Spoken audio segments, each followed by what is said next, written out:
नमस्कार दोस्तों, मैं हूं नंदिनी और आप देख रहे हैं डेड सीवर्स, जिसमें आज का हमारा टॉपिक है संविधान का 73वां संशोधन। ये बहुत ही इम्पोर्टेंट संशोधन है। इस संशोधन के बारे में हम पूरा डिटेल इन्फॉर्मेशन लेंगे। तो चलिए शुरू करते हैं। सबसे पहले जानेंगे इसका बैकग्राउंड। इसका बैकग्राउंड क्या है? इसका बैकग्राउंड देखिए, ये जो 73वां संशोधन था 1992 में हुआ था, यानी कि 1992 में हुआ था। 73वां संशोधन 1992 में हुआ था। देखिए, सबसे पहले इसका जिक्र कहाँ होता है? सबसे पहले इसका जिक्र कहाँ होता है?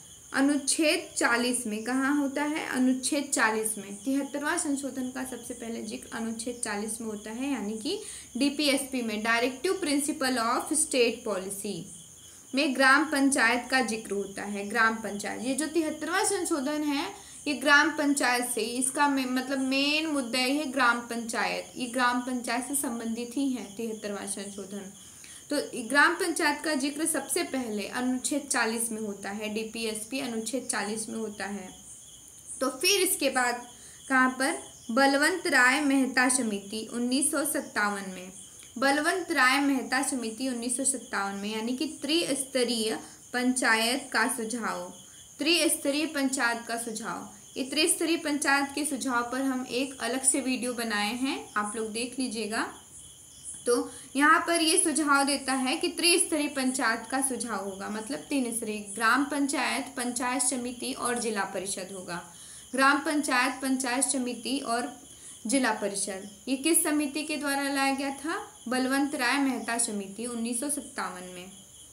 तो फिर कई राज्यों जैसे राजस्थान, आंध्र प्रदेश ने पंचायत व्यवस्था अपनाई थी, पर यह सब जगह सफल नहीं रहा था। कई राजस्थान और आंध्र प्रदेश ने यह व्यवस्था अपना ली थी, बट यह सब जगह सफल नहीं रहा था। लेकिन 1989 में प्रधानमंत्री राजीव गांधी ने पंचायतों को संवैधानिक दर्जा, कॉन्स्टिट्यूशनल स्टेटस देने का प्रस्ताव रखा था 1989 में राजीव गांधी ने। तो फिर फाइनली 1992 में 73वां संशोधन होता है। 1992 में 73वां संशोधन होता है, आखिरकार हो ही गया 1992 में। फिर 24 अप्रैल 1993 में, कब? 24 अप्रैल 1993 में लागू होता है। क्या? 73वां संशोधन 1993 में लागू होता है और हुआ था 1992 में। देखिए, अब इसमें क्या हुआ था? इस संशोधन में क्या हुआ? इस संशोधन में क्या क्या हुआ था? देखिए, इस संशोधन में नया भाग, यानी कि भाग 9 को जोड़ा गया। द पंचायत अनुच्छेद 243 से 243 ओ तक है। द पंचायत अनुच्छेद 243 से 243 ओ तक है। इसका वर्णन, पंचायत का वर्णन अनुच्छेद 243 से 243 के ओ तक किया गया है। तो इस संशोधन में ये बदलाव हुए। और फिर क्या हुआ? संशोधन में 11वीं अनुसूची जोड़ी गई। इसमें पंचायतों के 29 विषय दिए गए थे। इस संशोधन में क्या हुआ और कि 11वीं अनुसूची जोड़ी गई और इसमें पंचायतों के 29 विषय दिए गए थे 73वें संशोधन में। 11वीं अनुसूची 73वें संशोधन के तहत जोड़ी गई थी और पंचायतों को 29 विषय दिए गए थे और भाग 9 जोड़ा गया था। द पंचायत अनुच्छेद 243 से 243 ओ तक, जिसका वर्णन है पंचायत का। देखिए, अब इसके मुख्य प्रावधान के बारे में पढ़ते हैं। इसके मुख्य प्रावधान क्या है? मेन प्रोविजंस क्या है इस संशोधन का? सबसे पहला और सबसे इम्पॉर्टेंट प्रोविजंस है त्रिस्तरीय पंचायत व्यवस्था। त्रिस्तरीय पंचायत व्यवस्था ये बहुत ज़्यादा इम्पॉर्टेंट है। मतलब 73वां संशोधन पढ़ें तो त्रिस्तरीय पंचायत व्यवस्था बिल्कुल अच्छे से समझ में आना चाहिए। देखिए, इसमें क्या है? ग्राम पंचायत यानी कि गांव स्तर पर, पंचायत समिति यानी कि ब्लॉक स्तर पर और जिला परिषद यानी कि जिला स्तर पर। गांव स्तर पर यानी कि गांव की ज़रूरतें को पूरा करेगा और ब्लॉक स्तर पर यानी कि कई गांव मिलकर एक ब्लॉक बनाते हैं। कई गांव मिलकर एक ब्लॉक बनाएंगे। जैसे 50 गांव हैं तो वहाँ पे एक ब्लॉक होगा। 50 गांव मिलकर एक ब्लॉक बनाएंगे तो उस 50 गांव की ज़रूरतें कौन करेगा? पंचायत समिति पूरा करेगा, पंचायत समिति। और जिला परिषद में जिला स्तर पर होता है, यानी कि इसमें जिला परिषद में ये इम्पोर्टेंट होता है, जिला स्तर की ज़रूरतों को पूरा करेंगे। देखिए अब दूसरा प्रावधान क्या है, दूसरा प्रावधान है नियमित चुनाव। नियमित चुनाव यानी कि हर पंचायत का चुनाव 5 साल में एक बार होगा, यानी कि नियमित तरीके से चुनाव होगा, हर पंचायत का चुनाव 5 साल में एक बार होगा। अगर पंचायत भंग होती है तो 6 महीने के भीतर चुनाव कराना जरूरी होगा। अगर पंचायत भंग होती है तो 6 महीने के भीतर चुनाव कराना जरूरी होगा। और तीसरा प्रोविजन है आरक्षण, रिजर्वेशन। रिजर्वेशन देखिए पंचायत सीटों का आरक्षण, पंचायत सीटों का आरक्षण, इसमें क्या है, अनुसूचित जाति यानी कि SC, अनुसूचित जनजाति ST, महिलाओं के लिए 1/3 सीटें यानी कि 33% सीटें आरक्षित होंगी। किस संशोधन के तहत? 73वें संशोधन 1992 के तहत। कई राज्यों ने बाद में इसे बढ़ाकर 50% कर दिया, कई राज्यों ने बाद में इसे बढ़ाकर 50% कर दिया। तो आरक्षण और नियमित चुनाव और त्रिस्तरीय व्यवस्था, त्रिस्तरीय पंचायत व्यवस्था, ये सब किस में आते हैं? 73वें संशोधन में आते हैं। फिर अगला प्रोविजन है वित्त आयोग यानी कि state finance commission. State finance commission, इसमें क्या कहा गया, हर 5 साल में एक आयोग बनेगा, हर 5 साल में एक आयोग बनेगा, हर 5 साल में एक आयोग बनेगा जो राज्य सरकार को सुझाव देगा कि पंचायतों को कितना धन दिया जाए। जो राज्य सरकार को सुझाव देगा कि पंचायतों को कितना धन दिया जाए।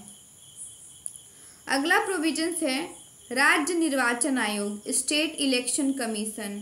स्टेट इलेक्शन कमीशन, इसमें कहा गया पंचायत चुनाव कराने की जिम्मेदारी राज्य निर्वाचन आयोग की होगी, यानी कि पंचायत का जो चुनाव होगा उसकी कराने की जिम्मेदारी कौन लेगा?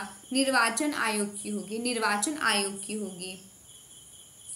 देखिए और अगला प्रोविजंस क्या है, 11वीं अनुसूची। 11वीं अनुसूची 29 विषय, 11वीं अनुसूची में 29 विषय जोड़े गए। 11वीं अनुसूची में 29 विषय जोड़े गए, यानी कि 11वीं अनुसूची 73वें संविधान संशोधन के द्वारा जोड़ा गया था और इसमें 29 विषय दिए गए थे। 29 विषय दिए गए थे। इसमें पंचायतों को कृषि, सिंचाई, पशुपालन, शिक्षा, स्वास्थ्य, महिला व बाल विकास आदि पर 29 विषय पर काम करने का अधिकार मिला था।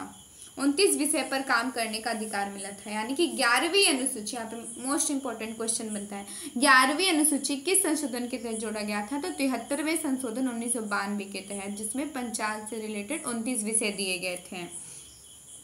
देखिए इस संशोधन का महत्व क्या है? इस संशोधन का महत्व है कि पंचायतों को संवैधानिक दर्जा मिला। देखिए इस संशोधन का महत्व बहुत है कि पंचायतों को संवैधानिक दर्जा मिला, कॉन्स्टिट्यूशनल स्टेटस मिला, पंचायतों को संवैधानिक दर्जा मिला था। और गांव के लोगों को निर्णय लेने की शक्ति मिली। पहले क्या था कि पहले मतलब शहर के लोग ही बस डिसीजन ले सकते थे, गांव में कुछ मतलब था ही नहीं, गांव के लोग डिसीजन ले पाते थे। अब क्या हुआ इस संशोधन के बाद, 73वें संशोधन के बाद हुआ कि अब गांव में भी लोकतंत्र को मजबूती मिली। अब गांव में भी लोकतंत्र अब मजबूत हो गया जब से पंचायत व्यवस्था शुरू हुई। जब से पंचायत व्यवस्था शुरू हुई तब से गांव में भी लोकतंत्र बहुत मजबूत हो गया। और इसका महत्व है महिलाओं और कमजोर वर्गों की राजनीतिक भागीदारी बढ़ी। महिलाओं, पहले क्या था कि सिर्फ और सिर्फ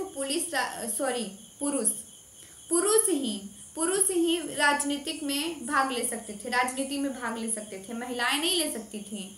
लेकिन इस संशोधन के बाद हुआ कि महिलाएं भी राजनीति में भाग ले सकती हैं, महिलाएं भी राजनीति में भाग ले सकती हैं और कमजोर वर्ग भी ले सकते हैं, कमजोर वर्ग भी राजनीति में भाग ले सकते हैं। देखिए इस संशोधन का इम्पोर्टेंट है, महत्व है, इस संशोधन पर कोई विवाद नहीं है। कई ऐसे संशोधन किए गए हैं जिससे समाज पर बहुत ही जिसका समाज में बहुत ही महत्व है। कई ऐसे संशोधन किए गए हैं, जैसे 66वां संशोधन है, उसका बहुत महत्व है, शिक्षा से रिलेटेड था। देखिए भारत में ग्राम लोकतंत्र, ग्रास रूट डेमोक्रेसी को मजबूती मिली। इसका महत्व है कि ग्राम लोकतंत्र, ग्रास रूट डेमोक्रेसी को मजबूती मिली। तो ये संशोधन बहुत ही समाज में बहुत ही महत्वपूर्ण है, 73वां संशोधन। देखिए इसका एग्जाम्पल लें तो राजस्थान 1959 में सबसे पहले पंचायत राज व्यवस्था शुरू हुई थी। यहाँ पे क्वेश्चन बनता है, यहाँ पे क्वेश्चन बनता है कि सबसे पहले पंचायत राज व्यवस्था कहाँ पे शुरुआत हुई थी? राजस्थान में। राजस्थान के नागौर जिले में, राजस्थान के कहाँ पर? नागौर जिले में। नागौर जिले में सबसे पहले पंचायत व्यवस्था शुरू हुई थी, राजस्थान के नागौर जिले में। 73वें संशोधन के बाद देश भर में पंचायत चुनाव अनिवार्य हो गए थे और आज लाखों महिलाएं और SC/ST प्रतिनिधि पंचायत चुनाव के जरिए सत्ता में भागीदारी कर रहे हैं। किस संशोधन के तहत? 73वें संशोधन के तहत। 73वां संशोधन ऐसा था कि महिलाएं भी राजनीति में भाग ले सकती हैं और महिलाओं को आरक्षण मिला और अनुसूचित जनजाति के लिए आरक्षण मिला। तो ये समाज में बहुत ही महत्वपूर्ण संशोधन है। कई ऐसे संशोधन हैं जिसका महत्वपूर्ण है बहुत ही समाज में, और कई ऐसे संशोधन हैं जिसका बहुत ही विवाद किया गया है। जैसे 42वां संशोधन का बहुत ही विवाद किया गया है, बहुत ही कंट्रोवर्शियल संशोधन है। इस पे हम एक अलग से वीडियो बना चुके हैं 42वें संशोधन पर। तो आई होप आप लोगों को 73वां संविधान संशोधन समझ में आया होगा, और ऐसे ही और वीडियो को देखने के लिए वीडियो को लाइक करें, सब्सक्राइब करें और कमेंट करें। तब तक पढ़ते रहिए और आगे बढ़ते रहिए।